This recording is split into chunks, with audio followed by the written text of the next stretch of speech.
Hello, everyone. Welcome back again to another awesome session. And this is session 7, in case you forgot. So let's get started. Today's rule of the week, we will talk about double dribbling and what that looks like. Now, a double dribble is when I am dribbling the ball with one hand, and then I come to where I'm right-handed, so I come left hand, put it on top of the ball, and now I'm dribbling with both. That would be a double dribble. If I have two hands on the ball and I'm dribbling, that's a double dribble.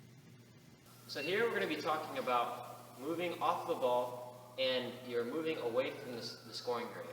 And while it may seem counterproductive to move away from the scoring area, because you do want, in most general times, you would want to receive the ball in a position where you're closest to the scoring area.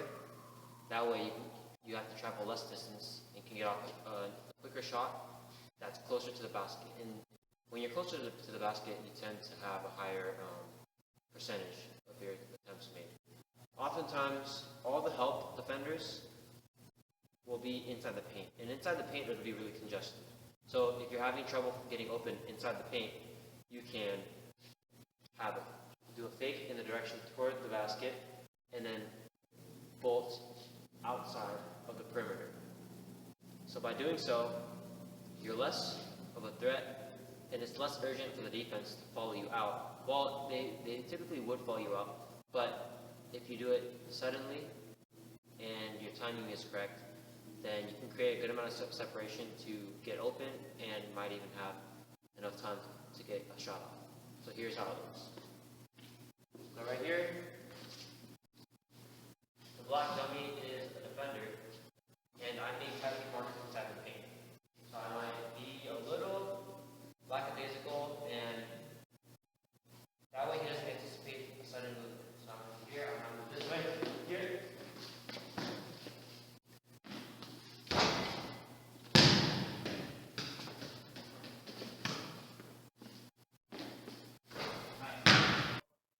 We're going to be covering this basic fundamentals of layups.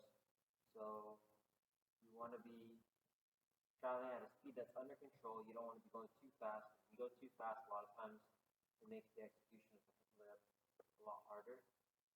And the under control is an under control speed is important. So you'll want to have your shoulders relaxed. And a big thing that I would say is your footwork. So with your footwork, you'll want to, you're allowed 2 steps after you pick up the ball, after you pick up your dribble. But when I'm playing the ball with my right hand, my first step is to use my right foot, left foot, leave off my left foot. Here it is with the left side. The left side, it'll be vice versa. So I'll start off, after I pick up my dribble, it'll be my left foot, right foot, and then we jump off my right foot. Here, let's do it.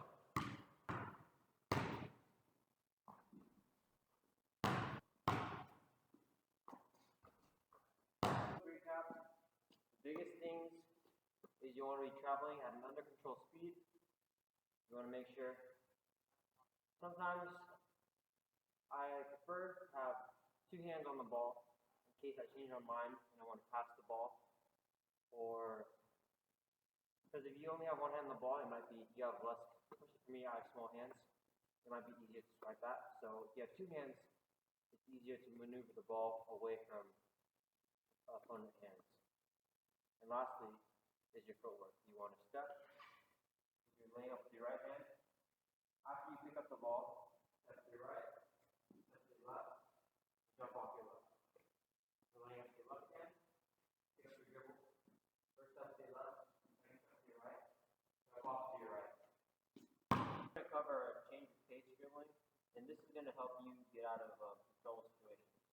So essentially, you're starting off in a control dribble where you're just having the ball dribble between, I'd say lower than your knee height So I would be starting off like this. So I start off like that, control dribble. Then I want to push the pace and accelerate, pushing the ball in front of me with speed dribble, and then afterwards back to a control dribble again. So start off with control dribble, speed dribble, then control dribble. So that changes direction.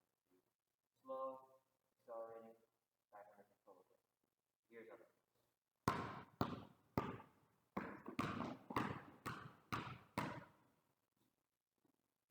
So you're able to get out of danger in those situations because if you're starting off at a slow pace like this, a lot of times they call that lulling the defender to sleep. So if he doesn't suspect anything dangerous or explosive to happen, and then you accelerate quickly, you can catch the defender off guard. So that's how you would work on it. And when you're practicing it, make sure that, again, you're dribbling the ball below knee height at the start of your control dribble.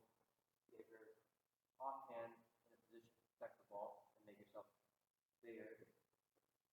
And then as you start the speed dribble, you want to push the ball in front of you. That way you can allow your legs to stretch and as you sprint.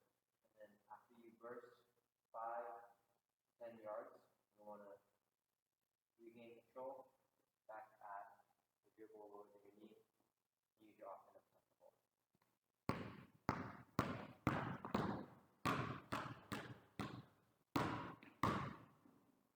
Now let's talk rebounding. Now there's different things and different tricks we could do to win a rebound. So today I'm going to teach you one thing you could do, which would be to kind of fake out your opponent.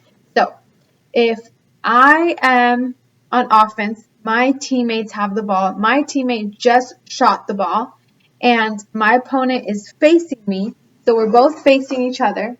As my teammate is shooting the basketball, I will go straight to it. As my opponent is turning to box me out, as they're turning to get around me, this is them, and as they turn to box me out, right when they're like right about here turning, I will go straight. So I won't give them enough time to turn and get me behind them. So I will just go right as my teammate shoots the ball. I will cut straight to the hoop and get that rebound. Post moves, and this one is called the drop step baseline power move. So I'm going to do a demonstration and then break it down.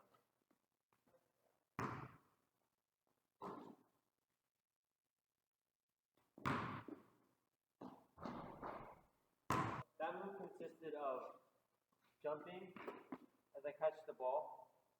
The ball placement should be kind of high, keeping the ball away and protected above my forehead, elbows out, and I want to pivot. So power move for me would be going to my right in a position in a place where I can go to my right. I'm going to do a ball fake toward the middle of the court. Defender bites.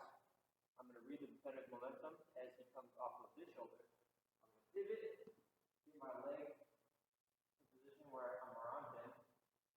Jump, 2 feet, still protecting the ball. Lay the ball up. Crowd got ball.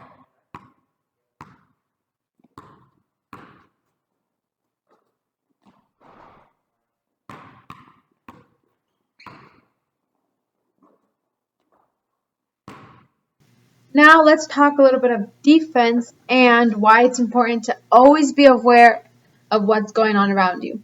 So before, when I talked about rebounding, I said that we wouldn't give enough time to our opponent to turn and get their arms around us because we would go straight after our teammate shoots. So that's why it's really important to be aware of what's happening, because if it was switched and you didn't have enough time to get into your boxing out position, then that would happen to you. So that's why we have to make sure that we know where, one, our opponent is, and two, what's happening with our teammates and what's happening around us. So we always know what we should do and if we should. We're never caught reacting to a situation.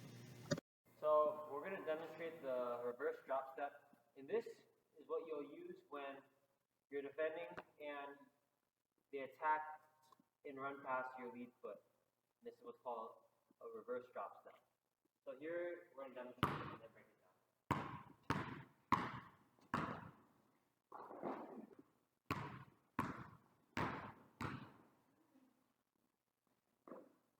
So as you can see there, I gave up, not intentionally, but I always want to force the attacker to go in the direction of my back foot. So in this case, they attacked my lead foot, most likely because of a really good move or because of poor defensive positioning. And that, with this happening, I have one option left. The best option is to reverse drop step. You want to be in a nice position, pivot with my back foot so that my lead foot becomes my back foot. And depending on the speed of the attacker, I want to get a shuffle. That way I move with the attacker and stay with them and stay in front. So by doing the drop step, the reverse drop step, I was able to turn a dangerous situation and get it back under control.